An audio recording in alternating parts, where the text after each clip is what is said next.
సర్వోన్నతుడు నా ప్రియ పరలోకపు తండ్రి, నీ ఘనమైన అతి శ్రేష్టమైన నామమునకు వేలాది వందనములు స్తోత్రములు ప్రభా. తండ్రి, ఈ విధముగా నువ్వు కూడా ప్రభా నన్ను ఈ విధముగా నిలబెట్టుకొని ప్రభా విధానమును చూడగా ప్రభా నాకు ఆశ్చర్యమును భయమును కలుగుతుంది ప్రభా. ఏదేమైనప్పటికీ ప్రభా ఇచ్చిన ఈ స్థానమును బట్టి ప్రభా నీకు స్తోత్రాలు ప్రభా దేవా. అదేవిధముగా తండ్రి ప్రభా, అయ్యా నీ లేఖన భాగంలో తండ్రి ప్రభా వివరించడానికి ప్రయత్నిస్తూ ఉండగా ప్రభా తండ్రి ప్రభా చెప్పగల జ్ఞానమును ఆత్మ నడిపింపును నాకు అందజేయమని ప్రభా. వింటున్న నీ పిల్లలందరూ ప్రభు ఆ లేఖన భాగాలు అలా ఉన్నవో లేవో పరిశీలించి ప్రభా ముఖ్యంగా నన్ను సరిచేయమని ప్రభా యేసు నామములో అడుగుతున్నాను తండ్రి, ఆమేన్. ఓకే, చాలా రాసుకొచ్చా, కొద్దిగా చెప్పాలి.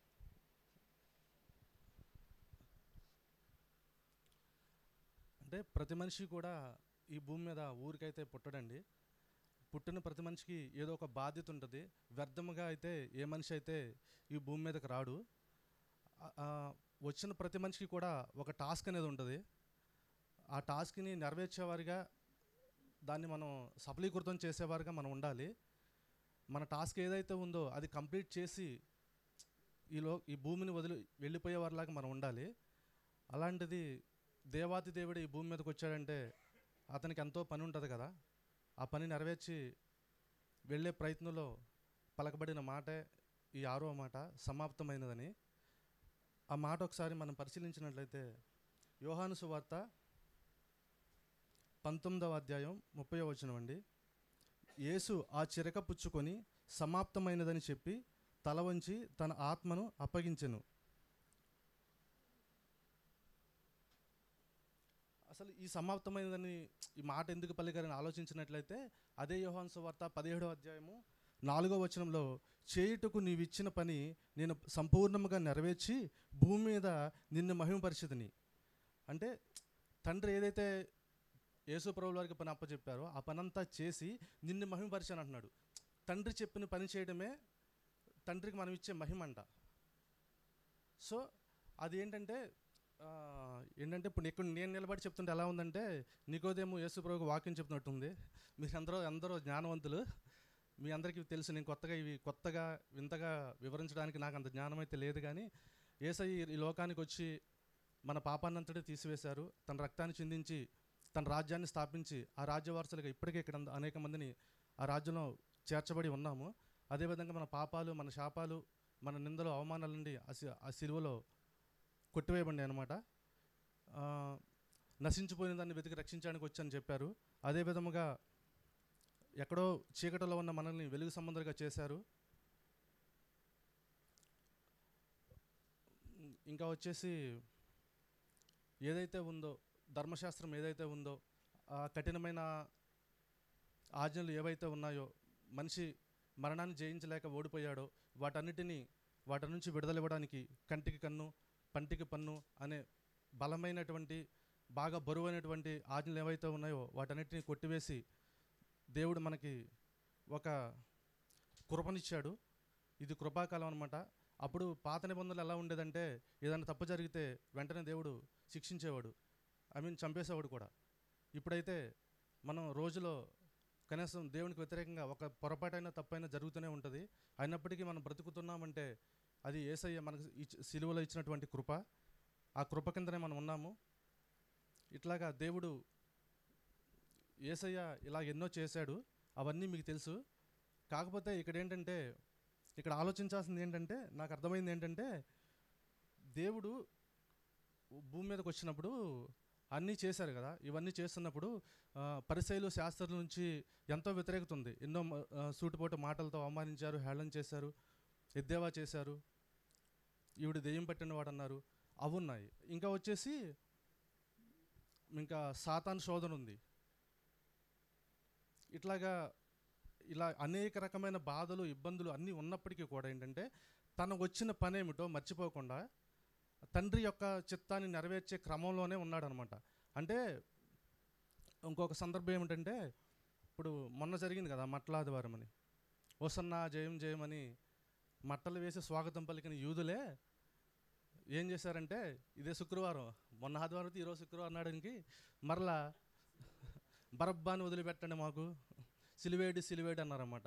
అంటే అప్పుడు అతను వచ్చినప్పుడు ఏంటంటే మళ్ళీ ఏదైనా ఒక చేప ఏదైనా రొట్టెస్తారని అటు వెళ్ళి జైలు కొట్టారు. మరలా వీళ్ళు వచ్చి మళ్ళీ పరిసెల సర్దికలకి వచ్చి వాళ్ళు తిన్న తర్వాత ఏమైనా మిగిలి ఉంటే మనకిస్తారు, కానీ మళ్ళీ ఇటు సైడ్ వచ్చి వత్తాసు పలికారనమాట. ఏంటంటే మనం ఎప్పుడైతే మనకి దేవుడు దగ్గర మన దేవుడు ఒకసారి క్షమించి తన రాజ్యంలో చేర్చుకున్న తర్వాత, తన కుమారుడికి అంగీకరించిన తర్వాత ప్రతి మనిషి మీద ఒక బాధ్యత ఉంటుందండి.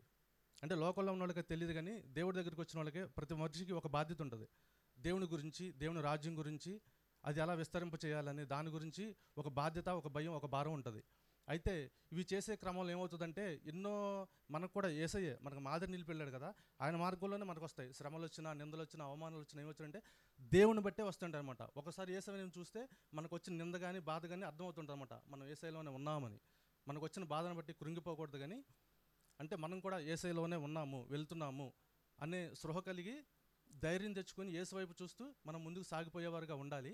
అయితే ఏ నింద వచ్చినా, ఏ అవమానం వచ్చినా ఎలా ఉంటుందంటే పలానా వ్యక్తి నుంచి వస్తుందని ఏముండదు. మన సొంత సంఘం నుంచి వస్తుంది, సొంత కుటుంబం నుంచి వస్తుంది, మన స్నేహితులు అనుకున్న వారి నుంచి కూడా వస్తాయి. ఒకసారి అర్థం చేసుకునే పరిస్థితులు వస్తాయి. కానీ ఇవేవి వచ్చినప్పటికంటే ఇవేమి వచ్చినప్పటికీ కూడా మనమేంటంటే మన చిత్తమేముంది, దేవుడు మనల్ని ఎందుకు ఏర్పరచుకున్నాడు, ఏ తలంతులు మనలో పెట్టాడు, ఏం చేయాలనుకుంటున్నాము అని యేసయ్య చూపిన మాదిరిలాగానే మనం కూడా దేవుని రాజ్యం కోసం, దేవుని కోసం పాటుపడే వ్యక్తులుగానే ఈ భూమి మీద జీవించాలన్నమాట. ఇప్పుడు యేసయ్య అదే కదా మనకు మాదిరి చూపింది. ఎన్ని పరిస్థితులు ఏవి అనుకూలంగా లేవు యేసయ్య కూడా. అన్ని సక్రంగా ఉంటే యేసయ్య వచ్చేసి చేసేసి వెళ్ళిపోలేదు, అన్నీ వ్యతిరేకతలే.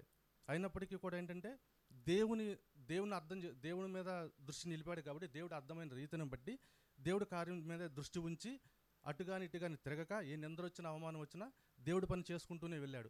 మనం కూడా ఏంటంటే మనకు వచ్చినటువంటి ఇప్పుడు నాకు ఉద్యోగం లేదు, వివాహం కాలేదు, నథింగ్, ఇవన్నీ వీటిని బట్టి నా పరలోకం అయితే ఉండదు కదా. సో ఏంటంటే మనకు ఉన్నదే లేని దాన్ని బట్టి కాకుండా దేవుడు మనకు అర్థమైన విధానాన్ని బట్టి దేవుడు మనల్ని బ్రతుకుతూ దేవుడి కోసం ఏం చేయాలనే తలంపులు కలిగి దేవుడి కోసం బ్రతకాలన్నమాట. అప్పుడు మనం కూడా యేసయ్యలాగా సమాప్తమైందని పలికేలాగా మన జీవితాలు ఉండాలన్నమాట.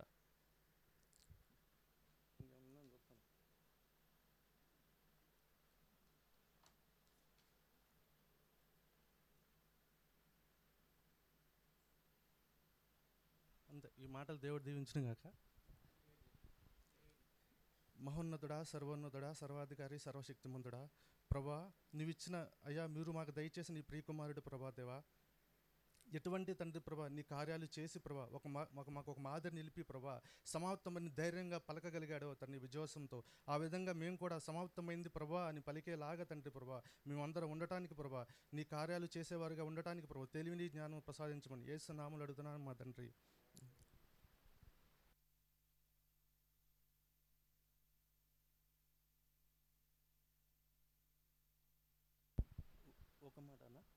ఒక మాట చెప్పచ్చా? అంటే దీని గురించి చదువుతుంటే నాకు ఒక మాట అనిపించింది.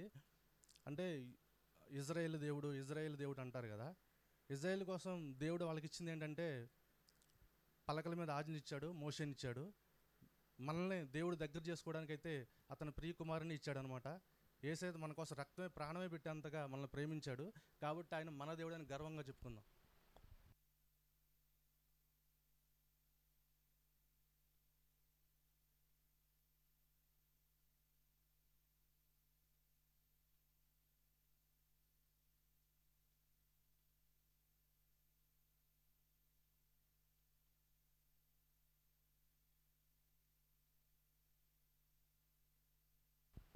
ప్రార్థన చేసుకుందామండి తలలోంచినట్లయితే. సర్వోన్నతుడా, మహాకృపగల దేవా, నాయనా నీ బంగారు పాదాలకు వందనాలు. ఇదిగో ప్రభా, మంచి శుక్రవారం నా ప్రభా అయా, మా జీవితాల్లో మర్చిపోలేని రోజు నా తండ్రి నీకు స్తోత్రాలు అయా.